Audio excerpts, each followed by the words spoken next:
오늘 우리가 선교 주간을 맞습니다. 선교 주일이고요. 매주 마지막 주에 선교 주일을 지키다 보니까 선교 헌금은 셋째 주에 나가게 되는데 선교질이 넷째 주가 되니까 조금 재정적으로 그렇게 지출하는데 조금 문제가 있어서 다음 달 3월 달부터는 선교 주일을 매월 셋째 주로 그렇게 옮겨서 그렇게 드리는 걸로 그렇게 하도록 하겠습니다. 선교 주일하고 그렇게 선교비가 지출하는 그런 주간을 맞추어서 해야 되기 때문에 그렇다라고 말씀드릴 수가 있어요. 뭐 그냥 해도 무방한데 이 선교비를 매월 그렇게 기다리는 분들에게는 한 주를 늦춘다는 게 참 어려워요. 선교비를 받아서 그에 맞게 적정하게 들어오는 주간에 쓰다 보니까 그걸 또 다른 날짜로 변경을 하면 차질이 생기는 거예요. 그래서 제가 고민 끝에 선교주일을 다음 3월달부터는 셋째 주로 옮겨야 되겠다 그런 마음이 있어서 여러분들에게 말씀을 드리고 다음 달 3월달부터는 선교주일을 매월 셋째 주로 그렇게 드리는 걸로 하도록 하겠습니다.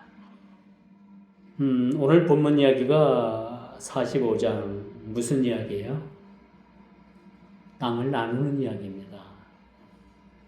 물론 이게 가나안 땅에 여호수아가 이제 들어가서 각지파별로 모아놓고 땅을 분배를 하잖아요. 오늘 유독이 하나님께서 에스겔 선지자를 통해서 이 땅을 분배하는 모습을 그렇게 환상으로 보여주고 있어요. 그리고 한 땅을 하나님께서 지정을 하셔서 거기에 성소를 세우고 또 그 성소 주위를 통해서 레위인들이 거주할 그러한 부속건물, 지금으로 말하면 그들이 기거할 수 있는 그런 주택을 지으라라는 그런 말씀이죠. 우리나라가 5,000년 역사를 가졌다고 해요. 5,000년 역사 가운데 진정한 토지 개혁이 이루어진 때가 언제냐면요. 여러분 잘 들어보세요. 1948년 정부가 수립되면서 토지 개혁이 단행이 되었어요. 정부가 수립이 되고 토지 개혁을 하겠다고 하니까 누가 가장 많이 반발을 하느냐? 그 당시에 기득권 층에 있었던 자들, 국회의원들, 또 그렇게 많은 땅을 가지고 있던 그런 지주들, 이 지주들이 전적으로 반대를 한 거예요. 그래 이 토지개혁이라는 이 개념이 뭐냐면 이 땅을 분배한다라는 의미를 넘어서 우리나라가 대대 내려오는 그런 상반 개념을 타파하기 위해서 이 토지개혁을 단행했다는 거예요. 그러니까 있는 자들의 그 기득권을 빼앗기지 않게 하기 위해서 엄청난 그런 저항이 있었다고 합니다. 그래서 이젠 최초의 우리나라 정부가 고안해낸 것이 뭐냐 하면은 어떤 아이디어를 냈는가? 이 지주들의 땅을 그냥 뺏는 게 아니었어요. 그냥 뺏는 게 아니라 정부에다 팔아라. 국가에다 팔아라. 그래서 국가에서는 돈을 주고 이 지주들의 땅을 샀고 이 땅을 지주들로부터 산 땅을 그동안에 땅도 없이 소작농을 했던 이 소작농들에게 분배를 해주면서 이것을 공짜로 나눠줬냐? 절대 그렇지 않습니다. 공짜가 아니라 20년, 50년 저리 융자를 통해서 너희들이 농사를 지어가지고 한 10분의 1은 이걸 팔아가지고 땅값을 갚아라. 예를 들면 그런 거예요.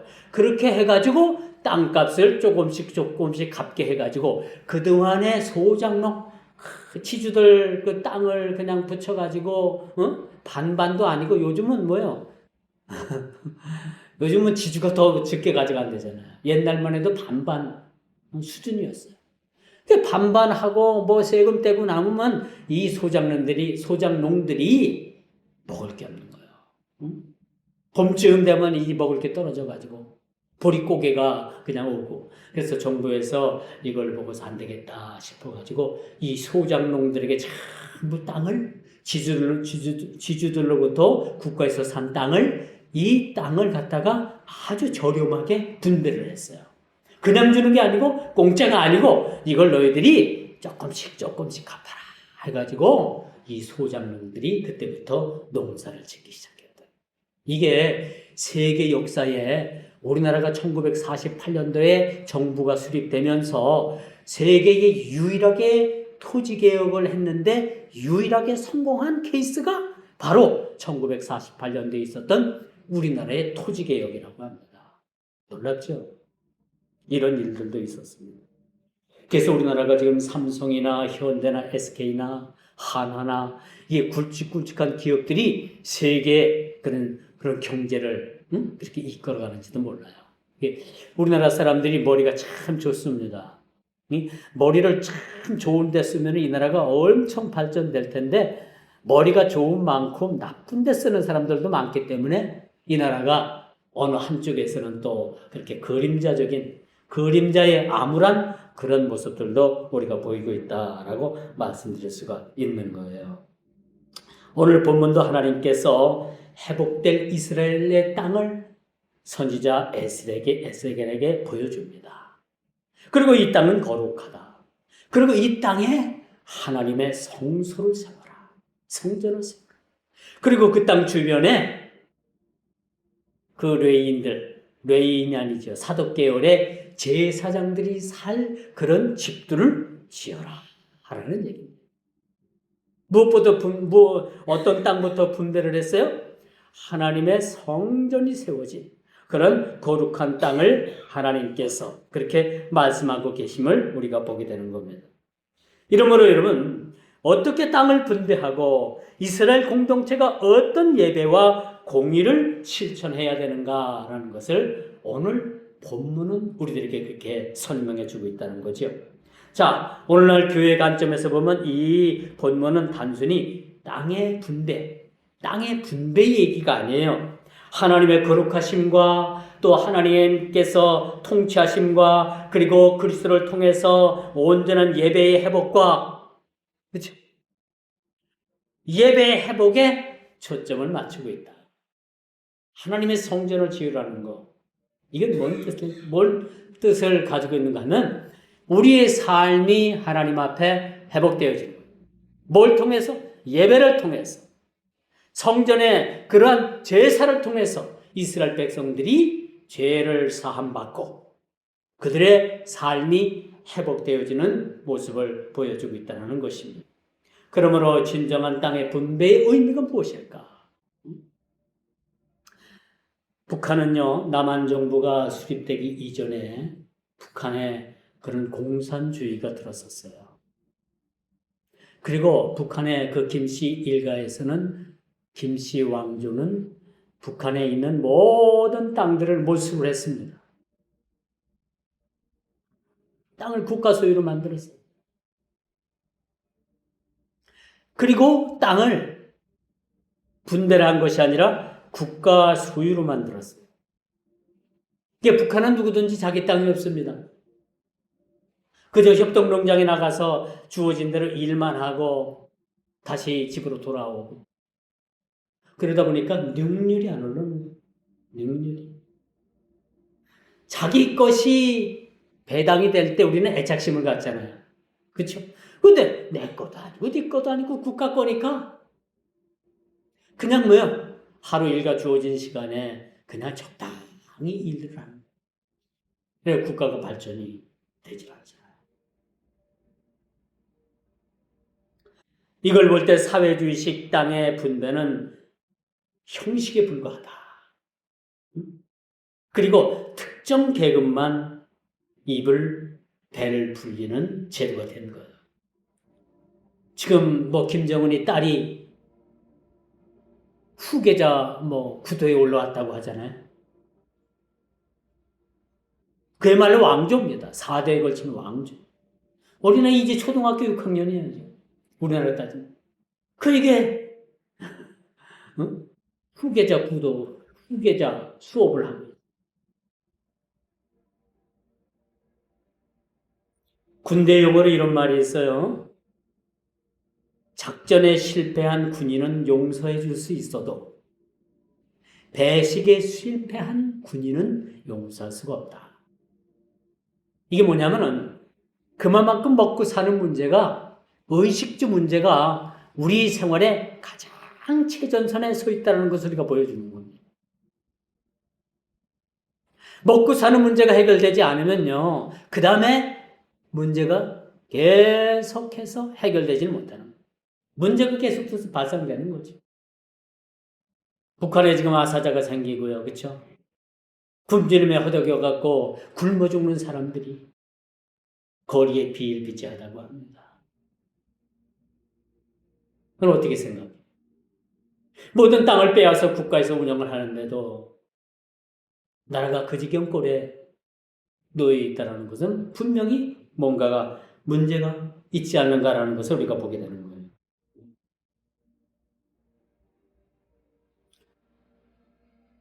그리고 여러분, 백성들을 위해서 땅을 나눌 때도 마찬가지입니다. 백성들을 위해서 각 지파별로 하나님께서 모세를 통해서 땅을 분배를 해주십니다. 땅이 조금 크고 적고 지형적으로 조금 유리하고 불리하고 유불리는 있겠지만 그래도 그 땅을 분배해서 받은 그 기업은, 그 지파들은 하나님께서 주신 기업으로 삼고 그 땅을 잘 경작하고 관리해야만 했다고 말씀드릴 수가 있는 거죠. 땅은 거룩한 것입니다. 땅은 사고 팔지 못합니다. 왜? 하나님 소유이기 때문에. 다만 그들이 기업으로 물려받은 거죠. 그래서 성소가 있는 것을 예물로 땅을 구별하라 라고 말씀해 주고 있는 거예요. 땅을 분배받은 모든 땅보다, 그렇죠? 레위 지파가, 제사장들이 분배받은 땅은 더욱더 거룩하니 그곳에 하나님의 성전을 세우고 그 주위에 제사장들이 있을 기거할 곳을 만들고, 체마전이 맞아요. 체마전이 맞아요. 앞당, 그렇죠? 앞마당 앞에 배추도 심고 무도 심고 여러 가지 나물도 심고 그런 땅들을 준비하라라고 이렇게 말씀해 주고 있습니다. 이것은 우리의 삶의 우선순위를 의미해주고 있습니다. 우리 삶의 인생의 우선순위가 뭐라고 생각합니까? 내 건강? 재물? 자녀? 뭡니까? 내 명예? 뭐라고 생각을 해요? 우리 그리스도인들은 마땅히 우리의 삶의 우선순위를 무엇으로 둬야 되느냐? 예배입니다. 예배를 우선순위다. 하나님과의 관계를 가장 우선순위를 둬야 돼요. 하나님 관계가 1순위고 2순위는 뭐예요? 뭐 건강도 좋고 또 재물도 좋고 명예도 좋고.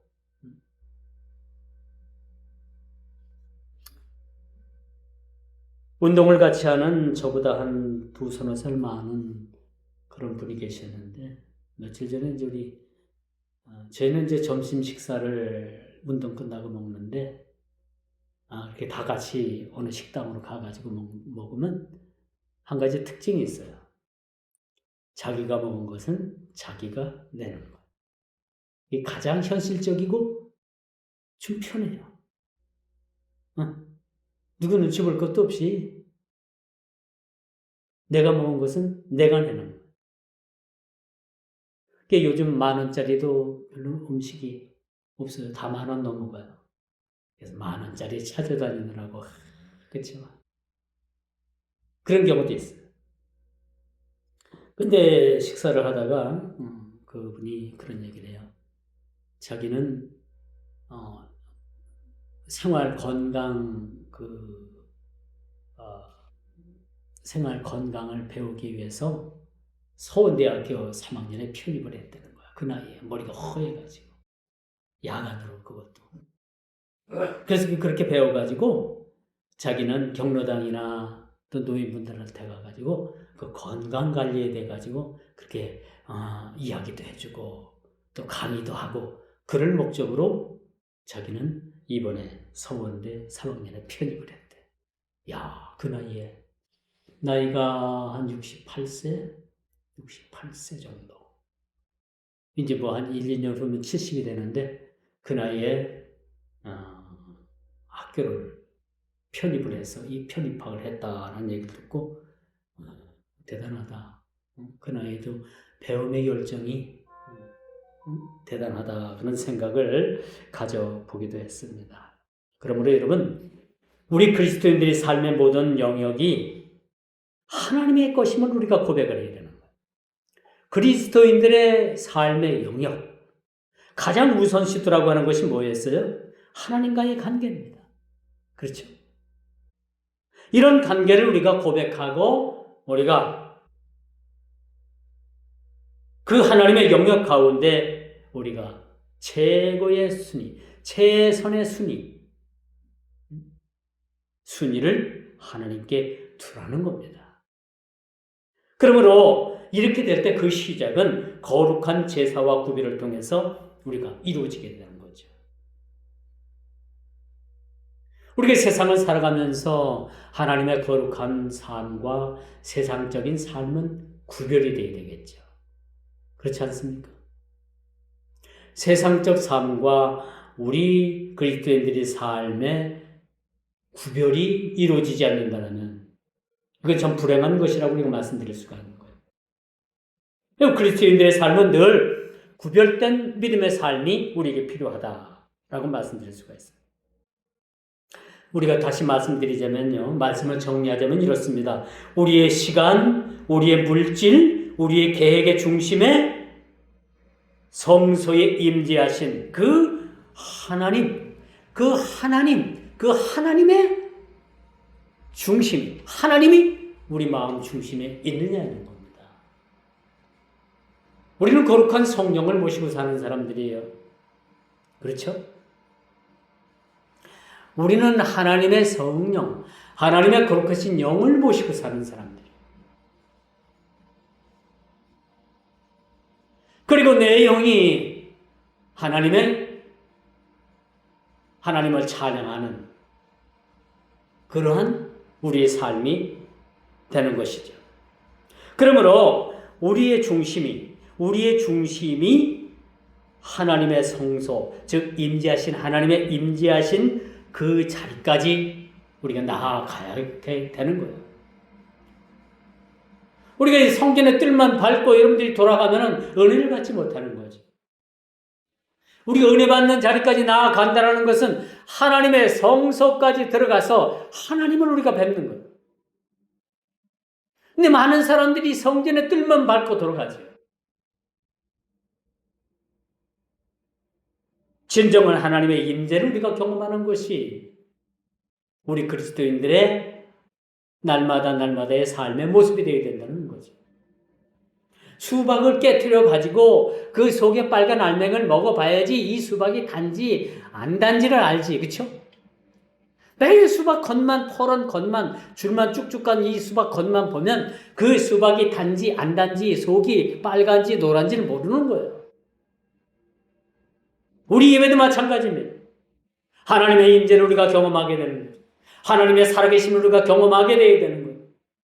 아무리 미사 여구적인 그런 말씀을 여러분들이 들어도 그것이 여러분 믿음의 신앙 한가운데 이것이 꽂히지 않는다면 여러분의 심령 배부를 해치고 들어가지 못한다면 말짱 허공을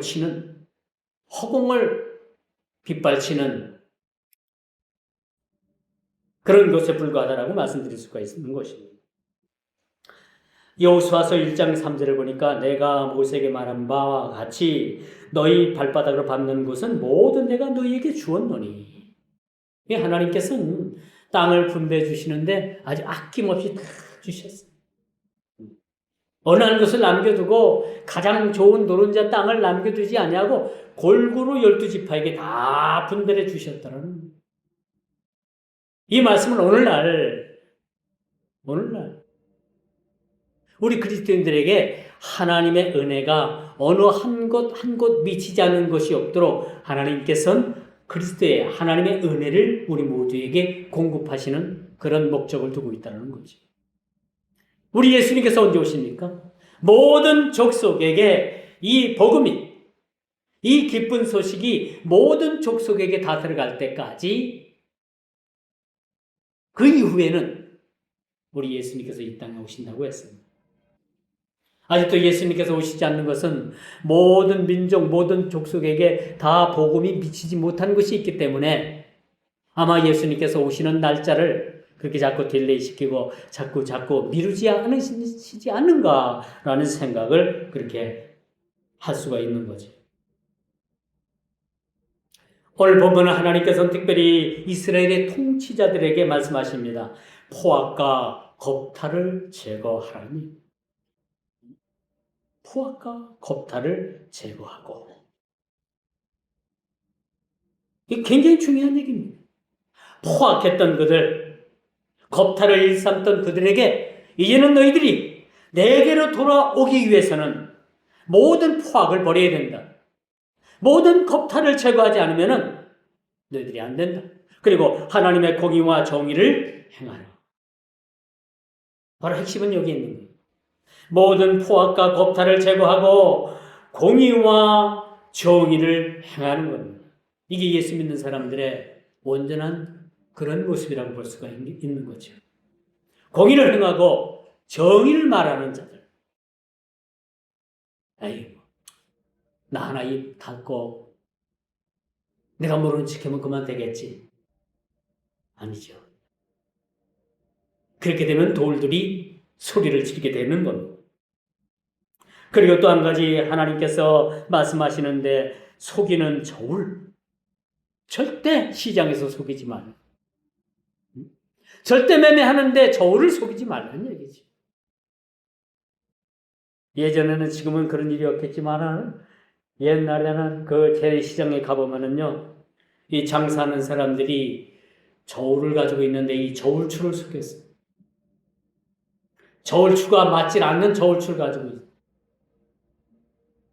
걷다 밑에다 자석을 붙인다든지, 이 막대 저울 끝에다가 노란 그 막대 저울 그 끝에 보면 노란 그 구리로 만든 그런 끝을 마감하는 동그란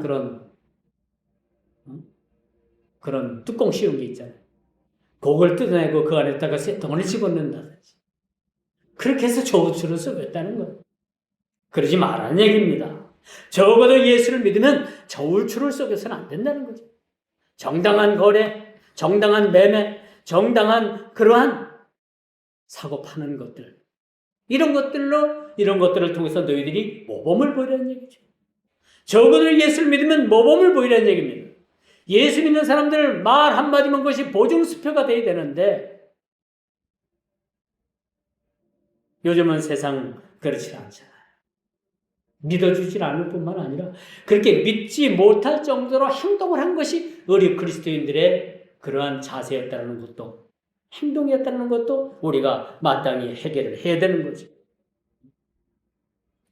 여러분, 네덜란드 신학자인 아브라함 카이프라는 분이 있어요.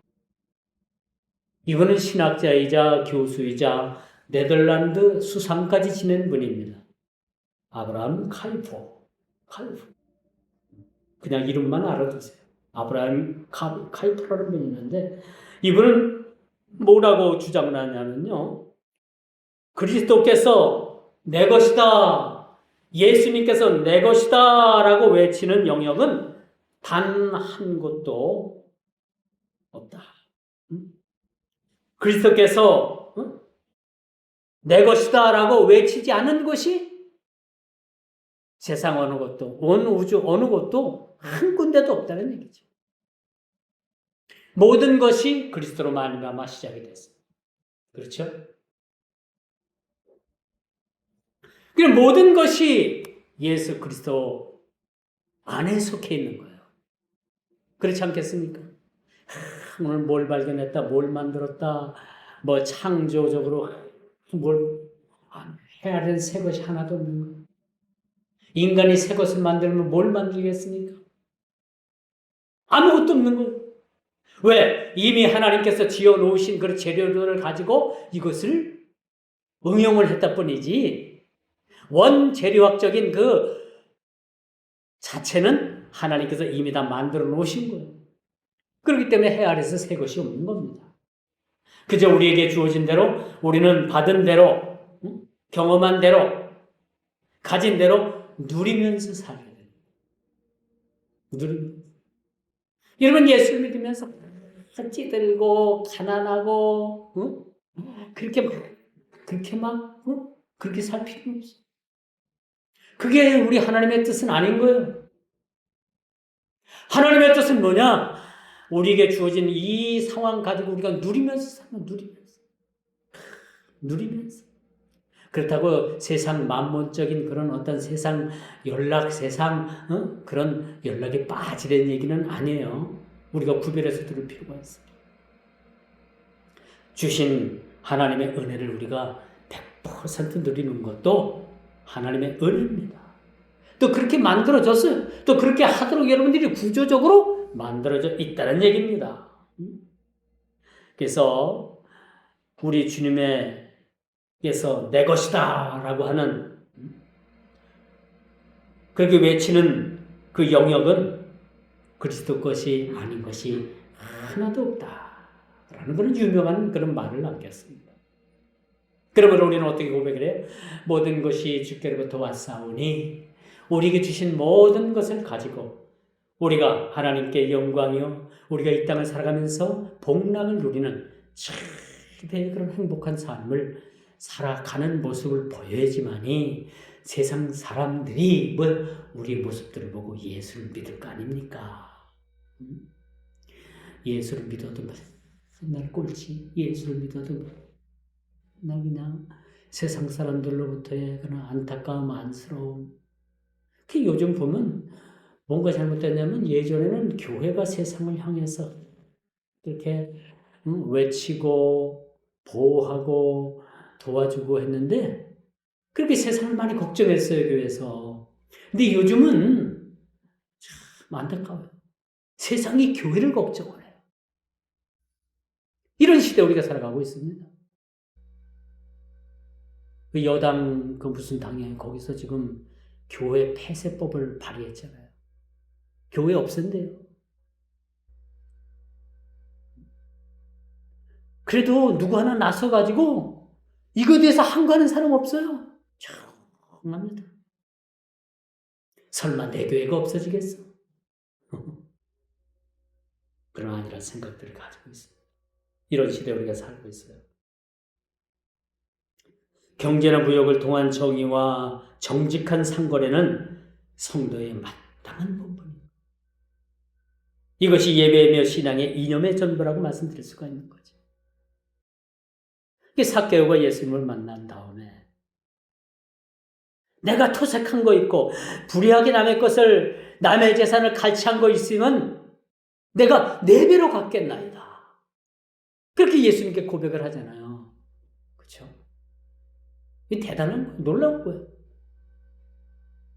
그토록 자기만 알고 그렇게 불의하고 토색했던 이 삭개오가 예수님을 만난 이후에 그가 인생의 모든 생각도 바뀌고 행동도 바뀌고 모든 행동거지가 다 바뀐 거예요. 그리고 그가 고백하는 말이 내가 토색한 것이나 불의한 것이나 도덕질한 것이나 강제로 빼앗은 것이 있다라면 내가 4배로 그 사람에게 가서 갚겠나이다. 이게 뭐야? 예수님을 만나고 그가 변화된 거야. 새 사람 된 거야. 성경은 이런 사람들을 새 사람 된다. 니고데모가 예수님을 한밤중에 찾아오잖아. 네가 거듭나야 하리라. 거듭나야 하리라. 내가 내 어머니 뱃속에 다시 들어갔다 나와야 됩니까? 못 깨달은 거예요. 니고데모는 당대의 학자였어요. 유명한 대학 교수입니다. 그럼에도 불구하고 예수님의 말씀을 깨닫지 못한 거. 거듭나야 하리라. 예수님이 앞에 그가 깨닫고 들어가잖아. 거듭난다는 것이 물과 성령으로 거듭나고 말씀을 통해서 그가 성화되고 거듭나게 되면은 천국이 그때부터 보여지게 돼요. 천국이 보입니까? 여러분 갈 천국이 보여요? 이 땅에서도 천국이 보여지고 이 땅에서도 천국의 삶을 살게 되는 거예요.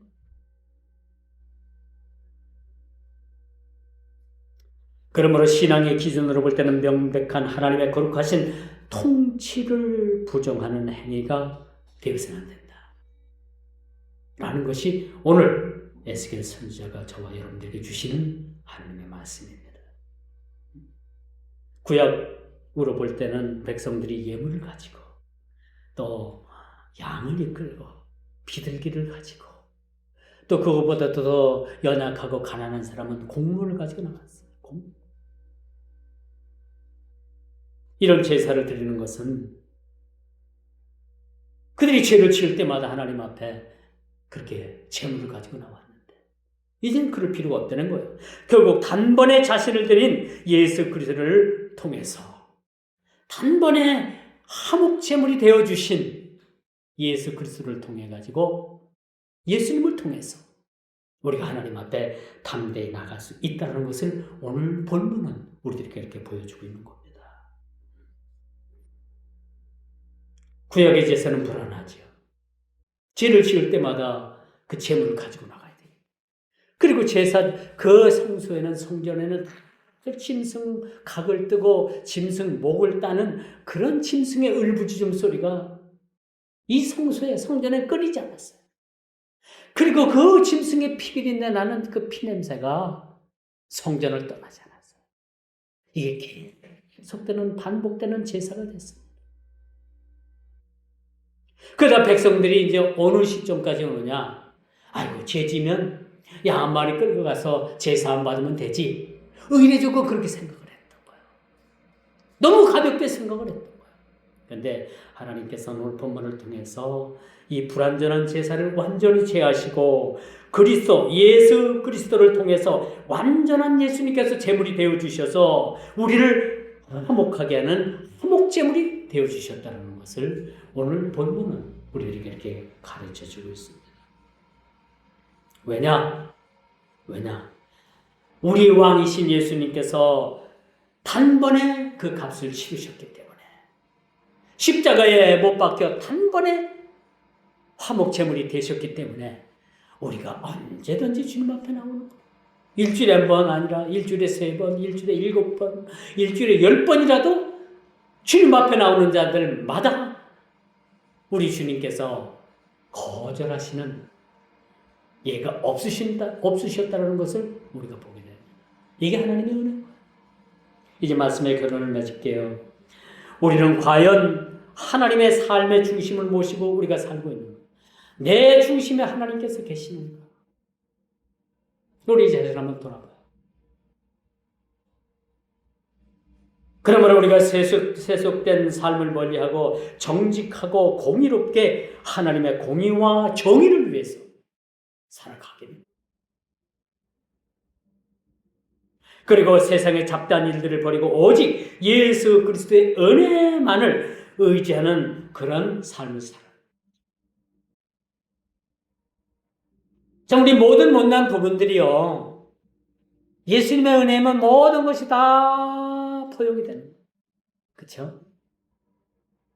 살인을 한 살인자도, 강도짓을 한 강도도, 도둑질한 도적놈도 힘으로 회개하게 되면 하나님의 은혜가 그들에게 임하게 된다는 사실입니다. 하나님의 은혜가 임하게 돼요. 하나님의 은혜는요, 이 세상에 그 어떤 것들도 녹일 수 없는 것들이 없는 그런 것을 녹일 수 있고, 이것이 하나님의 은혜임을 우리가 깨닫게 되는 겁니다. 이런 삶을 살아갈 때 하나님의 공의와 정의를 우리가 베풀고 또 하나님의 거룩하신 임재를 통해서 우리의 삶, 마음의 중심에 늘 주님의 임재함을 우리가 경험하는 그런 삶이 우리에게 무엇보다도 우리에게 필요하다라고 말씀드릴 수가 있는 것이죠. 첫째는 우리가 세속된 삶을 멀리하는 거예요. 그렇죠? 우리 마음 중심에 늘 주님의 임재를 경험하게 됩니다. 그리고 하나님께서 공의와 정의로 우리를 다스림을 통해서 우리가 공의와 정의를 베푸십니다. 그 공의와 정의를 따라서 우리가 세상을 공평한 저울추를 속이지 않고, 그렇죠? 지게석으로 옮기지 않고, 그 유익된 나의 나된 것은 오직 하나님의 은혜라라는 그런 믿음의 고백이 우리 모든 고백이 되어지길 주님 앞에 간절히 기도하고 원하며 여러분 말씀을 맺도록 하겠습니다. 기도합니다.